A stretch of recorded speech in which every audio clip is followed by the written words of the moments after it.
sociedade em si, ela fica prejudicada. Se o governante, o gestor, adotar uma política imparcial, realmente voltada para a comunidade, para a sua cidade, para o seu estado, para o país, o Brasil seria melhor. Então, o Estado brasileiro passou a errar a partir desse momento, em que ele se voltou para si e se esqueceu realmente de que mais precisa. Então, nós temos essa situação. A questão aí que você citou do atual ministro da Justiça, por sinal maranhense, e não está envergonhando. Com todo respeito ao Maranhão, né? Pois é, ao nosso grande... Mas que representante, né? Pois é uma pessoa bastante polêmica, inclusive teve aí uma polêmica agora recente do Lula com ele, que ele falou que ele tinha que andar de bicicleta, né, porque era por conta da obesidade. Mas, enfim, ele, enquanto ministro da Justiça, ele deveria adotar uma conduta um pouco mais de estadista. Sim. Já passou a política, a campanha eleitoral já passou. Isso é muito importante que se diga. Porque no período de campanha eleitoral, você tem toda uma questão partidária, você tem as suas bases, mas a partir do momento em que o candidato ele é eleito, ele é o governante, ele é o gestor daquela comunidade, daquele estado, daquele município e do país. Então já passou o período de campanha, o ministro da Justiça, ele tinha que compreender isso, assim como o presidente também. Então eu não governo mais só para os meus correligionários, eu estou governando para o Brasil, eu estou governando para o estado, eu estou governando para o meu município. Isso é muito importante. É a questão que nós chamamos da impessoalidade na política, que lamentavelmente a maioria dos gestores não tem essa impessoalidade. Tudo eles levam por uma questão pessoal, tudo eles levam por uma questão político-partidária, e isso prejudica muito o bem comum.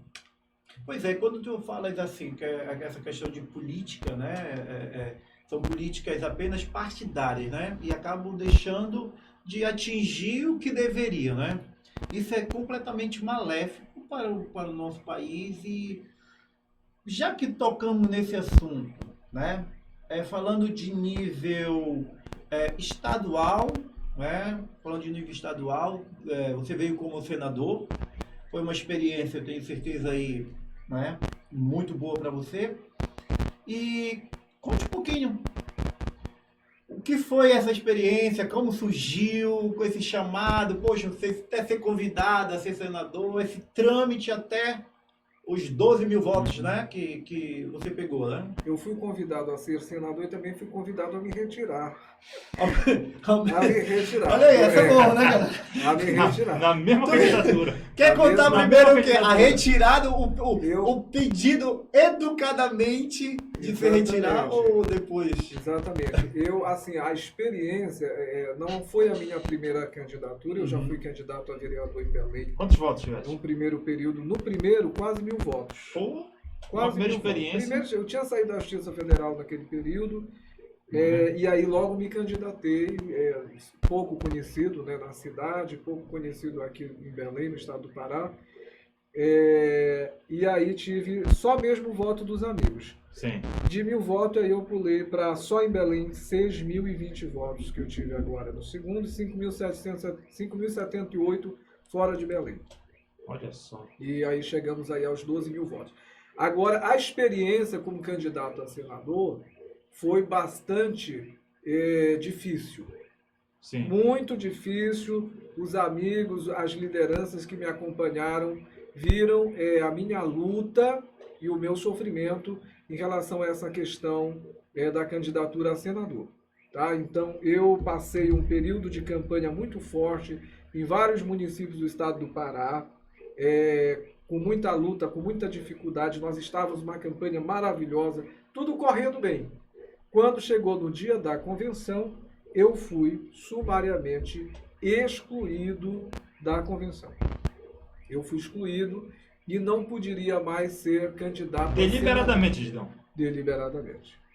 Então, ali quando eu soube, eu tive aquela notícia, me veio aquele impacto que eu não mais seria candidato a senador, queriam que eu viesse a federal. Eu disse assim, não é uma questão de vir federal, de vir estadual, é que nós estávamos fazendo uma campanha para senador. Muitas das minhas lideranças já tinham seus estaduais, já tinham seus federais, eu já tinha a minha estadual, por exemplo, então não podia declinar dali para um outro plano, não tinha um plano B para mim, o plano era aquele. Eu, como uma pessoa de muita fé, então, eu orei muito a Deus ali naquele período, muita fé, muita oração, e também conversei com alguns amigos. E aí a gente vai atrás dos amigos, né? Claro. Conversei com alguns amigos ali em Brasília e ali nós chegamos a um conjunto e eu voltei ao pleito. Eu voltei ao pleito, inclusive um vídeo que fez muito barulho foi o vídeo do próprio MacGyver, onde ele gravou um vídeo sobre o Watts, né, do lado de São Paulo, que também Sim, foi...